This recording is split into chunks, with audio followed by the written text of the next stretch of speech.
బజ్కి తక్కువ డబ్బులు వస్తాయి, రివ్యూస్ చెప్పుకుంటే ఇంకెక్కువ డబ్బులు వస్తాయి. అది కూడా రీజన్, అది మెయిన్ రీజన్ కాదు, డబ్బులు పెద్ద పట్టించుకుందని ఇది అది కూడా మెయిన్ రీజనేలే. ఎందుకంటే ఫ్యామిలీ గురించి ఆలోచించాను, మళ్ళీ వెనక్కి వెళ్తామేమో, లేదు ఓవర్ యాక్షన్ చేసి మనం సెట్ కాకపోవచ్చు, బజ్జు ఓవర్ యాక్షన్ ఎందుకు చేసుకుని లైఫ్ స్పాయిల్ చేసుకుని నాకు ఆ రోజులు గుర్తు చేసుకుని భయం, బాధ భయం వేస్తుంది బ్రో.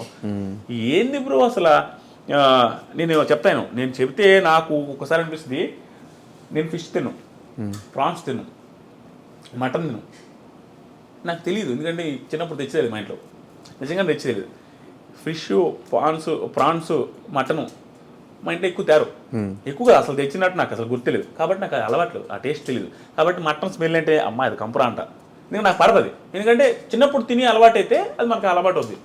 ఆ పొజిషన్ నుంచి వచ్చి ఏదైనా మనకి రావాలంటే చాలా కష్టపడి రోజులేదు. కానీ నేనైతే బిల్డప్పే ఆ రోజు ఖర్చు పెట్టేవాడిని ఓవర్గా, గాలిగా. కానీ నా దగ్గర మా ఇంట్లో వాళ్ళ దగ్గర లేదు, పీడించుకొని ఖర్చు పెట్టేది. కానీ ఈరోజు ఆ ప్రాబ్లమ్స్ మళ్ళీ చూడాలంటే భయం, అందుకే చాలా జాగ్రత్తగా ఉంటావు, భయంగా ఉంటావు.